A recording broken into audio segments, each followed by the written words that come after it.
नमस्कार दोस्तों, स्वागत है आप सभी का शिक्षार्थी कोचिंग संस्थान के YouTube channel SCS EDU point पर। मैं पीयूष कुमार त्रिपाठी आप सभी का स्वागत करता हूं। दोस्तों, आज मैं आपके लिए कार्बनिक यौगिकों के IUPAC नाम से संबंधित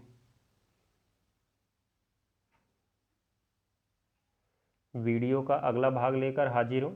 दोस्तों, आज की वीडियो में हम सीखेंगे कि हम किसी कार्बनिक यौगिक की संरचना स्वयं से कैसे बनाएं। और आज की वीडियो में ही हम ये भी सीखेंगे कि यदि किसी कार्बनिक यौगिक में एक से अधिक प्रीफिक्स हैं तो हम उसका IUPAC नाम कैसे लिखेंगे। ठीक है दोस्तों, तो चलिए आज की वीडियो हम शुरू करते हैं। मैं आपको सबसे पहले दिखाना चाहता हूँ कि हम किसी कार्बनिक यौगिक का निर्माण कैसे करें। सबसे पहले तो ध्यान दीजिएगा आप कि यदि आप कोई कार्बनिक यौगिक स्वयं से बनाना चाहते हैं तो उसे कैसे बना सकते हैं। मैं आप शुरू करता हूं। सर्वप्रथम मैं एक 4 कार्बन वाला एक कार्बनिक यौगिक बनाऊंगा। तो देखिए, सिंपल तरीके से मैं शुरू करता हूं। यदि आप 4 कार्बन युक्त कोई कार्बनिक यौगिक की संरचना स्वयं से बनाना चाहते हैं तो कैसे बना सकते हैं। देखिए, सबसे पहला काम आपको ये करना होगा कि आप जितने कार्बन का कार्बनिक यौगिक बनाना चाहते हैं उनको एकल बंध के द्वारा जोड़ लीजिए, जैसा कि मैं यहाँ आपको दिखा रहा हूँ। तो मैंने इस प्रकार से चारों कार्बन को जोड़ दिया है। अब हम आगे देखते हैं। सबसे पहले तो मैं एकदम सामान्य बनाता हूँ, फिर इसमें कुछ क्रिएटिव करेंगे हम। तो पहले देखिए, कार्बन के बारे में आपको पता होगा कि कार्बन चतुःसंयोजी होता है, अर्थात एक कार्बन 4 बंध बनाता है। ठीक है दोस्तों, तो एक कार्बन 4 बंध बनाता है। तो यहाँ पे अगर हम देखें तो सभी कार्बन के एक एक बंध पूरे हो चुके हैं। क्यों? क्योंकि इस कार्बन के सामने एक बंध लगा है, इस कार्बन के भी सामने एक बंध, इस कार्बन के सामने एक बंध, इस कार्बन के पीछे एक बंध। इस प्रकार से इसमें सभी कार्बन की एक एक संयोजकता पूरी है। इनकी 3-3 संयोजकता भी बची हुई है। और हाइड्रोजन के बारे में आप जानते हैं कि हाइड्रोजन एक संयोजी होता है, हाइड्रोजन एक बंध बनाता है। तो अगर हम यहाँ पे कार्बन के पास एक हाइड्रोजन ले आए तो वो कार्बन की एक संयोजकता को पूरा करेगा। यहाँ पर तो हमें इन कार्बन्स की 3 संयोजकताएं और क्रमशः 2-2 संयोजकताएं पूरी करनी है। तो कैसे पूरा करेंगे, सबसे पहले आप देखिएगा, ये कार्बन एक बंध इसका पूरा है, इसलिए इसको 3 हाइड्रोजन की ज़रूरत है। तो हमने यहाँ पे इसके लिए 3 हाइड्रोजन लिख दिया। दूसरा कार्बन देखिएगा, इसके पीछे भी एक बंध है, इसके इधर भी एक बंध है। ठीक है दोस्तों, तो इसका 2 बंध पूरा हो चुका है, इसको केवल 2 हाइड्रोजन की ज़रूरत है। अब 2 हाइड्रोजन लिख दीजिए। फिर इस कार्बन पे आ जाइए, इसके इधर भी एक बंध है, इसके इधर भी एक बंध है, इसको भी 2 हाइड्रोजन की ज़रूरत है। 2 हाइड्रोजन आप लिख दीजिए।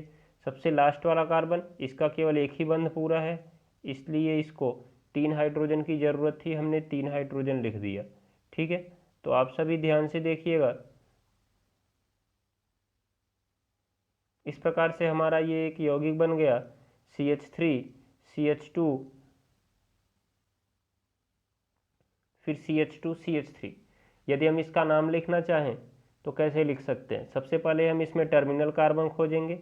टर्मिनल कार्बन इसमें क्या दिख रहा है, यहाँ पे ये किनारे वाला और ये किनारे वाला, ये दोनों टर्मिनल कार्बन है, ये दोनों तो बीच के कार्बन है।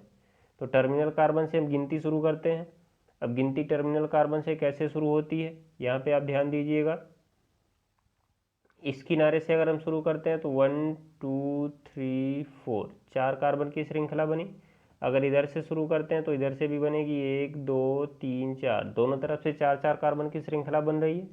कोई प्रीफिक्स नहीं है, कोई मुख्य क्रियात्मक समूह नहीं है, कोई द्विबंध या त्रिबंध नहीं है, इसलिए हम गिनती चाहे जिधर से भी करें सभी तरफ से गिनती इसकी सही मानी जाएगी। इसमें कोई प्रीफिक्स नहीं है, तो नाम की शुरुआत हम कहाँ से करेंगे, रूट वर्ड से करेंगे, जैसा कि मैंने आपको पिछली वीडियो में बताया था।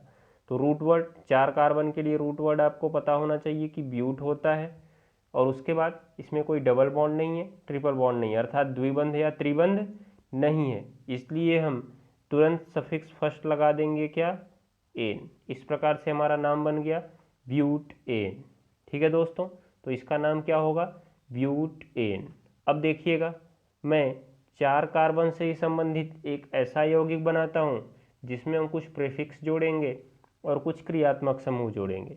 तो देखिए, यहाँ पे मैं फिर से 4 कार्बन वाला एक यौगिक लेता हूँ। इस तरह से हमने 4 कार्बन दिखा दिया। अब हम इसमें कुछ और नया जोड़ते हैं। मान लीजिए मैं एक प्रीफिक्स इसमें जोड़ता हूँ, जैसे कि मैंने यहाँ पे जोड़ दिया Cl। उसके बाद मैं यहाँ पे एक क्रियात्मक समूह जोड़ देता हूँ OH। अब आप देखते जाइए कि हम बंधों को पूरा कैसे करते हैं। ध्यान से देखिएगा। सबसे पहले तो हम इस कार्बन की चर्चा करते हैं। ये कार्बन, इसका एक बंध पूरा है, इसलिए इसको 3 हाइड्रोजन की ज़रूरत है। 3 हाइड्रोजन हमने लगा दिया। ये कार्बन, इसका देखा जाए, ये नीचे एक बंध, इधर एक बंध, यहाँ पे एक बंध, 3 बंध इसका पूरा है। इसको केवल 1 हाइड्रोजन की ज़रूरत है। इसी प्रकार से अगर इस कार्बन के लिए देखिए आप, तो 1 2 3 इसके भी पूरे हैं, इसको भी 1 हाइड्रोजन की ज़रूरत है। लास्ट वाले कार्बन के लिए देखा जाए तो उसको केवल एक बंध पूरा है, इसलिए उसको 3 हाइड्रोजन की ज़रूरत है। तो इस प्रकार से हमारा यौगिक बन गया CH3, CH, उसके नीचे जुड़ा Cl, उसके बाद CH, इधर OH, फिर CH3। अब इसका अगर हम IUPAC नाम लिखना चाहते हैं तो कैसे लिखेंगे? सबसे पहला काम तो हमें इसमें टर्मिनल कार्बन खोजना है। तो दोस्तों इसमें टर्मिनल कार्बन खोजिए।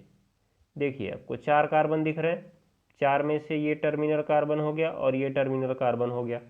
गिनती हम जिधर से चाहें उधर से नहीं कर सकते हैं। अब पहले हम देखते हैं हमारी कौन सी गिनती सही होगी। तो सबसे पहले तो आप टर्मिनल कार्बन में अगर इधर से गिनते हुए जाते हैं तो 1 2 3 4, यहाँ से देखिए आपका मुख्य क्रियात्मक समूह जो OH है वो तीसरे कार्बन पर आ रहा है। और अगर हम इधर से गिने तो 1 2 3 4, अगर इधर से गिनते हैं तो दूसरे कार्बन पर आ रहा है। तो सही कौन सा माना जाएगा? हमने पिछले वीडियो में आपको बताया था कि यदि किसी कार्बनिक यौगिक में मुख्य क्रियात्मक समूह है तो कार्बन की श्रृंखला का अंकन उस टर्मिनल कार्बन से करेंगे जिधर से मुख्य क्रियात्मक समूह नज़दीक आए। ठीक है दोस्तों, तो इस तरह से हम देखें तो ये नीचे वाला क्रम सही है और ऊपर वाला क्रम गलत है। तो हम इसको ध्यान में रखते हैं। सबसे पहले अब हम देखते हैं गिनती हम किधर से करेंगे। तो गिनती हम इधर से करेंगे, क्योंकि अगर इस कार्बन से हम गिनती करते हैं तो 1 2 3 और 4, इस प्रकार से हमारे 4 कार्बन हुए और OH समूह हमारा दूसरे कार्बन पर जुड़ा हुआ है। ठीक है दोस्तों, इस प्रकार से हमने देखा। अब हम इसका IUPAC नाम कैसे लिखेंगे? IUPAC नाम लिखते समय हम देखते हैं कि इसमें कोई प्रीफिक्स तो नहीं है। देख लेते हैं प्रीफिक्स है कि नहीं। प्रीफिक्स के लिए हमें क्या करना होगा? मैंने आपको पिछली वीडियो में बताया था कि मुख्य क्रियात्मक समूह छोड़ दीजिए। तो ये मुख्य क्रियात्मक समूह हमने OH छोड़ दिया। उसके बाद से मुख्य कार्बन श्रृंखला के कार्बन्स को छोड़ दीजिए। तो ये 4 कार्बन हमारे मुख्य कार्बन श्रृंखला में है, इनको भी हमने छोड़ दिया। ठीक है, तो बचा क्या? केवल बचा हमारे पास Cl। ये Cl हो गया प्रीफिक्स। तो IUPAC नाम लिखते समय सबसे पहला काम हम क्या करते हैं? हम प्रीफिक्स का नाम लिखते हैं। ठीक है, तो प्रीफिक्स का नाम हम लिखेंगे। प्रीफिक्स के नाम के बाद हम रूट वर्ड लिखेंगे। रूट वर्ड के बाद हम सफिक्स फर्स्ट लिखेंगे। सफिक्स फर्स्ट के बाद हम सफिक्स सेकेंड लिखेंगे। तो अब इसका IUPAC नाम हम कैसे लिखते हैं देखिएगा। सबसे पहले तो हम प्रीफिक्स का नाम लिखते हैं। प्रीफिक्स है क्लोरो, CHLO। क्लोरो हमने लिख दिया। लेकिन क्लोरो देखिए मुख्य कार्बन श्रृंखला के तीसरे कार्बन पर दिख रहा है, तो क्लोरो से पहले आपको 3 लिखना पड़ेगा। 3 क्लोरो लिख दिया हमने। उसके बाद अब कोई और प्रीफिक्स नहीं है। जब कोई प्रीफिक्स नहीं है तो हम जाते हैं मुख्य कार्बन श्रृंखला के नाम पर, अर्थात 4 कार्बन के लिए रूट वर्ड है ब्यूट। क्या है? ब्यूट। उसके बाद कार्बन की श्रृंखला के बीच आप ध्यान से देखिए तो कोई भी आपको डबल बॉन्ड नहीं दिख रहा है।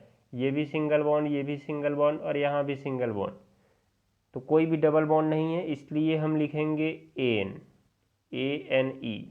लेकिन एक बात यहाँ ध्यान देने वाली है, यहाँ पर मुख्य क्रियात्मक समूह है, तो मुख्य क्रियात्मक समूह OH का नाम क्या है? ऑल। तो हमने ऑल लिख दिया, लेकिन नहीं, अभी ये गलत है। क्यों गलत है? आप ध्यान से समझिएगा। हमने वहाँ भी आपको बताया था कि यदि आपको सफिक्स सेकेंड नाम लिखना है तो सफिक्स फर्स्ट का ई हटाना पड़ेगा। तो जैसा कि हमारा यहाँ पे ANE था, चूँकि ANE होता है N, तो इसलिए हमने यहाँ का ई हटा दिया और अब हम इसका नाम लिखेंगे ऑल। अब ये भी ध्यान दीजिए, हमने ये भी बताया था कि यदि मुख्य क्रियात्मक समूह कार्बन की श्रृंखला के बीच में है कहीं पर, तो उसके नाम से ठीक पहले मुख्य कार्बन श्रृंखला पर उसका स्थान भी लगाएंगे। तो जैसा कि यहाँ पर आप देख रहे हैं कि जो OH समूह है मुख्य कार्बन श्रृंखला के दूसरे कार्बन पर है, ठीक है। तो हम ऑल तो लिखेंगे लेकिन उससे पहले यहाँ पे 2 लगाएंगे, तो यहाँ पे डैश करिए, 2 लिखिए, उसके बाद तब ऑल लिखिए, जिससे पता चला कि हमारा जो ऑल अर्थात OH समूह है वो दूसरे कार्बन पर जुड़ा हुआ है। तो इस तरह से इसका नाम हो गया 3-chloro-butane-2-ऑल। ठीक है दोस्तों, यहाँ तक हमने समझ लिया। तो आपने क्या समझ लिया कि हम किसी कार्बनिक यौगिक का निर्माण स्वयं से कैसे करें। ऐसे ही मैं आपको एक बड़ा कार्बनिक यौगिक बना के दिखा देता हूँ और आप उसका IUPAC नाम स्वयं लिखने की कोशिश करिएगा। मैं यहाँ पे एक 6 या 7 कार्बन से संबंधित एक कार्बनिक यौगिक बनाता हूँ। देखिए 1 2 3 4 5 6 कार्बन का हमने एक कार्बनिक यौगिक लिया है। मैं इसमें मुख्य क्रियात्मक समूह जोड़ता हूँ। मैं ये वाले कार्बन पर COOH कर देता हूँ, ठीक है। उसके बाद मैं यहाँ पर एक डबल बॉन्ड बना देता हूँ, द्विबंध। बाकी यहाँ पर मैं एक प्रीफिक्स जोड़ देता हूँ CH3। हो गया। इस प्रकार से हमने इसको कर दिया। बाकी बची हुई संयोजकताओं को आप हाइड्रोजन से पूरा कर दीजिए। तो बाकी बची हुई संयोजकताओं को हाइड्रोजन से कैसे पूरा करेंगे। ये कार्बन, सबसे पहले इस कार्बन के बारे में आइए। तो इसके 2 बंध पूरे हैं, 2 की ज़रूरत है, इसको 2 हाइड्रोजन लिख दीजिए आप। ठीक है दोस्तों, 2 हाइड्रोजन आपने लिख दिया। अब देखिएगा आप क्या होगा। यहाँ पे ये कार्बन के पास आइए, तो इसका 2 बंध इधर पूरा है और एक इधर पूरा है, तो इसको 1 हाइड्रोजन की ज़रूरत है। अगर इस कार्बन के लिए आप देखिए तो इसका 2 इधर साइड में पूरा है, एक इधर और एक नीचे, इसके 4 बंध पूरे हैं। आपको यहाँ पर किसी हाइड्रोजन की ज़रूरत नहीं है। कार्बन को हमेशा ध्यान में रखिए, आपको 4 बंध पूरा रखना है। 4 से कम या ज़्यादा नहीं होना चाहिए। 4 हो गया तो मत करिए, 4 से कम है तो हाइड्रोजन लगा दीजिए, 4 से ज़्यादा भी नहीं होना चाहिए। इसी प्रकार से इस कार्बन की चर्चा करें तो इसके पास 2 हाइड्रोजन कम है, 2 हाइड्रोजन हमने जोड़ दिया। इसके पास 3 कम था तो हमने 3 जोड़ दिया। इस प्रकार से ये भी एक यौगिक बन गया। अगर आप इसका नाम लिखना चाहते हैं तो आपको ये मुख्य क्रियात्मक समूह दिख रहा है। गिनती आप इसके कार्बन से कर लीजिएगा और उसके बाद से इसका IUPAC नाम लिखने की कोशिश करिएगा। ठीक है, तो हम अगली प्रक्रिया की तरफ बढ़ते हैं। जैसा कि मैंने आपको बताया था कि आज की वीडियो में हम सीखेंगे कि हम किसी भी कार्बनिक यौगिक का IUPAC नाम कैसे लिखें। तो सबसे पहले तो हम ये देखते हैं कि कार्बनिक यौगिक का IUPAC नाम हम निम्न प्रकार लिखते हैं। पहले प्रीफिक्स लिखा जाता है, फिर रूट वर्ड, फिर प्राथमिक अनुलग्नक, फिर द्वितीयक अनुलग्नक। ये सब हम लोग पिछली वीडियो में समझ चुके हैं। अब आगे का काम हम करते हैं कि हम बताने वाले हैं कि यदि किसी कार्बनिक यौगिक में एक से अधिक प्रीफिक्स है, किसी कार्बनिक यौगिक में एक से अधिक प्रीफिक्स है, जैसा कि मैंने आपको पिछले एग्जाम्पल्स में दिखाया तो केवल एक ही प्रीफिक्स दिख रहा था। अब मैं आपको कुछ ऐसे एग्जाम्पल दिखाऊंगा जिसमें आपको एक से अधिक प्रीफिक्स दिखेंगे। तब उनका जो नाम होता है हम अंग्रेजी वर्णमाला के क्रम में लिखते हैं। अंग्रेजी वर्णमाला, हिंदी वर्णमाला नहीं, अंग्रेजी वर्णमाला, मतलब उनका अंग्रेजी नाम हमें याद होना चाहिए। इसलिए मैंने आपको सारे IUPAC नाम इंग्लिश में लिख के ही दिखाएं, क्योंकि वहाँ पे पहचानना आसान होता है कि किसको पहले लिखना है और किसको बाद में लिखना है। ठीक है दोस्तों, तो हम आगे बढ़ते हैं और यहाँ पे कुछ ऐसे एग्जाम्पल्स लेते हैं जिसमें प्रीफिक्स की संख्या एक से अधिक हो। उससे पहले आप ये एक चीज़ समझ लीजिए, ये तो हम आपको पिछली वीडियो में भी बता चुके हैं। सफिक्स फर्स्ट, जैसे एन, इन या आइन।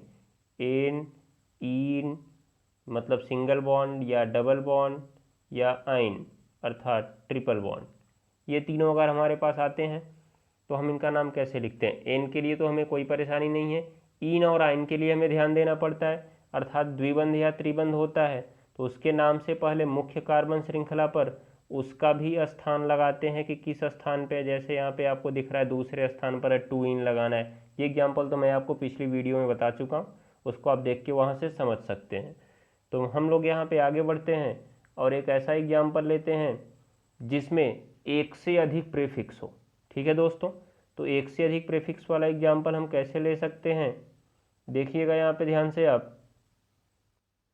मैं आपको दो उदाहरण के द्वारा समझाता हूँ कि यदि प्रीफिक्सों की संख्या एक से अधिक हो तब हम कैसे उनका IUPAC नाम लिख सकते हैं। देखिए यहाँ पे मैं पहला एग्जाम्पल लेता हूँ 5 कार्बन से संबंधित, 1 2 3 4 5 कार्बन हमने लगा दिया। अब मैं यहाँ पे एक जोड़ता हूँ Cl और यहाँ पर जोड़ देता हूँ एक दूसरा CH3। ठीक है दोस्तों, तो आप ध्यान दीजिएगा। और यहाँ पे मैं एक मुख्य क्रियात्मक समूह जोड़ देता हूँ OH। अब देखिए कार्बन की बाकी बची हुई संयोजकताओं को हाइड्रोजन से पूरा करिए। यहाँ पे मैं 3 हाइड्रोजन लगाता हूँ, इसके बाद इधर एक हाइड्रोजन लगेगा, यहाँ पर भी एक हाइड्रोजन लगेगा, यहाँ पर भी मैं एक हाइड्रोजन लगाता हूँ और यहाँ पर मैं 3 हाइड्रोजन लगाता हूँ। इस प्रकार से हमारा एक IUPAC यौगिक बन गया है, मतलब कार्बनिक यौगिक बन गया। इसका IUPAC नाम हमें लिखना है। तो अब इसका IUPAC नाम हम कैसे लिखें? सबसे पहले तो हमें इसमें गिनती करनी होगी। गिनती करने के लिए हमारे पास टर्मिनल कार्बन होने चाहिए जो कि 2 हैं। यहाँ पे दिख रहा होगा किनारे वाले कार्बन। किनारे वाले कार्बन के बाद अगला काम आपको क्या करना है, इसमें मुख्य क्रियात्मक समूह खोजना है। यहाँ पे देखिए आपको मुख्य क्रियात्मक समूह दिख रहा है OH। OH आपका मुख्य क्रियात्मक समूह हो गया। जब आपको कार्बनिक यौगिक में मुख्य क्रियात्मक समूह मिल गया तो वरीयता हमेशा उसी को देनी है, अर्थात हम गिनती उस टर्मिनल कार्बन से करेंगे जिस टर्मिनल कार्बन से ये OH समूह नज़दीक आएगा। तो यहाँ पे आपको साफ साफ दिख रहा होगा कि हमारे पास 2 टर्मिनल कार्बन थे, लेकिन गिनती हमारी इस टर्मिनल कार्बन से शुरू होगी। तो हम यहाँ से शुरू करते हैं 1 2 3। अगर हम नीचे आते हैं तो देखिए 4 ही कार्बन की श्रृंखला बनती है। अगर हम आगे जाते हैं तो 5 कार्बन की श्रृंखला बनती है। इसका मतलब हमारी आगे जाने वाली श्रृंखला लंबी है, अर्थात वही श्रृंखला सही है। तो यहाँ पे आप ध्यान दीजिएगा, हम नीचे नहीं आएंगे, हम यहाँ पे सीधे जाएंगे 4 और 5। हो गया। ये प्रकार से हमने गिनती भी कर लिया। अब इसका IUPAC नाम हम कैसे लिखें? IUPAC नाम ध्यान से देखिएगा हम कैसे लिखेंगे। IUPAC नाम लिखने के लिए हमने आपको बताया कि प्रीफिक्स, सबसे पहले हम शुरुआत प्रीफिक्स से करते हैं। तो पहले तो हमें पता होना चाहिए कि इसमें प्रीफिक्स है क्या क्या। कैसे पता करेंगे उसको? उसके लिए हमें मुख्य क्रियात्मक समूह और मुख्य कार्बन श्रृंखला के कार्बन्स को छोड़ना होगा। तो हम मुख्य क्रियात्मक समूह OH को छोड़ देंगे और बाकी के इन 5 कार्बन को छोड़ देंगे। तो हमारे पास देखिए 2 समूह बचते हैं, एक ये Cl और एक ये CH3। बस यहीं से हमारा खेल शुरू होता है। यहाँ पे आ गए 2 प्रीफिक्स, एक आ गया Cl, इसका नाम होता है दोस्तों क्लोरो, और एक आ गया CH3, इसका नाम होता है मेथिल। अर्थात एक C से शुरू है और एक यम से शुरू है। तो आप जानते होंगे कि अंग्रेजी वर्णमाला के क्रम में पहले कौन आता है? कौन पहले आता है? C। तो हम क्लोरो का नाम पहले लिखेंगे। ठीक है दोस्तों, तो देखिए हम क्लोरो का नाम पहले शुरू करते हैं।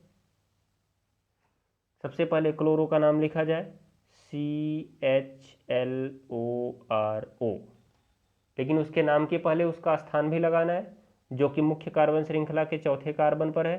तो हम इसके पहले लिखेंगे 4 क्लोरो। 4 क्लोरो के बाद आप कॉमा लगाइए, आपको दूसरा प्रीफिक्स लिखना है। दूसरा प्रीफिक्स है मेथिल। मेथिल है हमारा तीसरे कार्बन पे, तो 3 लगाइए। उसके बाद मेथिल लिखिए METHYL, मेथिल लिख दिया हमने। 4 क्लोरो 3 मेथिल, और कोई प्रीफिक्स नहीं है। यहीं पे हमारा खेल था कि ये दोनों प्रीफिक्स का नाम हम कैसे लिखें। कैसे लिखा हमने?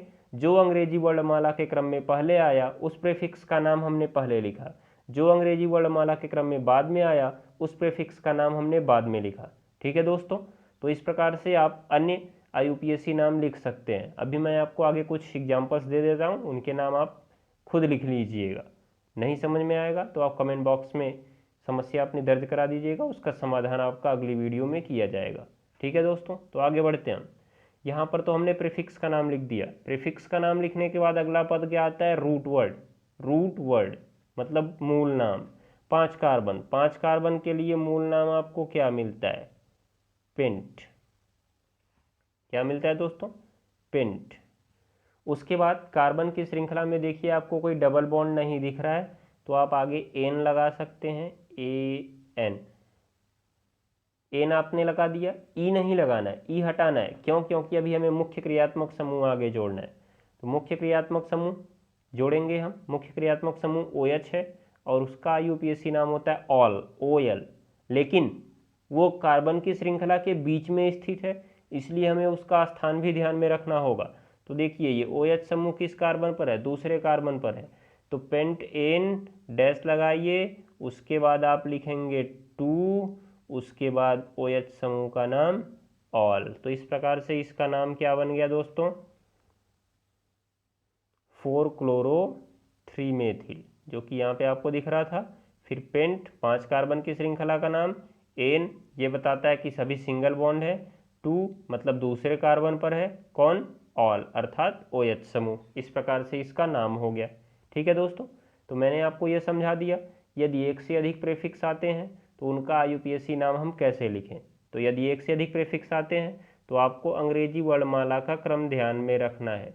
ठीक है, अंग्रेजी वर्णमाला का क्रम ध्यान में रखिए और इनका नाम आसानी से आप लिख लीजिए। मैं आपको यहाँ पे कुछ एग्जाम्पल्स दे देता हूँ, उनको आप आसानी से नाम लिख सकते हैं। तो ध्यान दीजिए, पहला यौगिक मैं आपको दे देता हूँ इस तरह से, CH3 CH, यहाँ पे मैं F लिख देता हूँ। उसके बाद ये CH, यहाँ पे रहेगा Cl, उसके बाद CH2, फिर ये रहेगा CH3। इसका नाम आप लिख के बताइए, नाम इसका लिख लीजिएगा। आंसर आप कमेंट बॉक्स में दर्ज करा सकते हैं अपना। उसके बाद दूसरा मैं आपको दे देता हूँ। दूसरा यौगिक आप देख लीजिए, CH3 CH, यहाँ पे आप जोड़ दीजिए OH, फिर CH, यहाँ पर CH3, फिर CH2, यहाँ पे है Cl। ठीक है दोस्तों, इस प्रकार से ये CH3 है, इसका भी नाम आप लिख लीजिएगा। एक और एग्जाम्पल नंबर 3, इसको ये भी आप देख लीजिएगा, CH3 C double bond O, फिर C, यहाँ पे लिखिए F और ऊपर लिखिए Cl, फिर CH2 CH कर लीजिए, यहाँ पे नीचे CH3 कर देते हैं और यहाँ पे CH3 कर दीजिए। ठीक है दोस्तों, तो ये प्रकार से आप इसका नाम लिख सकते हैं। मैंने आपको 3 एग्जाम्पल दिए, आप इनका नाम लिख लीजिएगा। उत्तर कमेंट बॉक्स में आप लिख सकते हैं, मैं देख लूँगा उसको। तो दोस्तों, अगर आज की वीडियो आपको उपयोगी लगी हो तो इसे शेयर करना ना भूलें, जिससे अन्य लोगों को यह सामग्री उपलब्ध हो सके। दोस्तों, मैं आपको अगली वीडियो में IUPAC नाम ही समझाऊंगा और वहाँ पे मैं आपको समझाऊंगा कि यदि किसी कार्बनिक यौगिक में 2 या 2 से अधिक क्रियात्मक समूह आ जाते हैं तब उनका नाम हम कैसे लिखते हैं। आज की वीडियो में तो हमने समझा कि यदि एक से अधिक प्रीफिक्स आते हैं तब हम उनका नाम कैसे लिखते हैं। यहाँ पे आप देख सकते हैं, यहाँ पे 3 प्रीफिक्स हैं, FCl और CH3। Cl का नाम क्लोरो आप जानते ही हैं और F का नाम फ्लोरो जानते हैं और CH3 का नाम मेथिल जानते हैं। इस तरह से आप इसका IUPAC नाम लिख लीजिएगा। तो दोस्तों, तब तक के लिए धन्यवाद, शुभ रात्रि, आपका दिन शुभ हो। दोस्तों, इस वीडियो को ज़्यादा से ज़्यादा शेयर करें। धन्यवाद।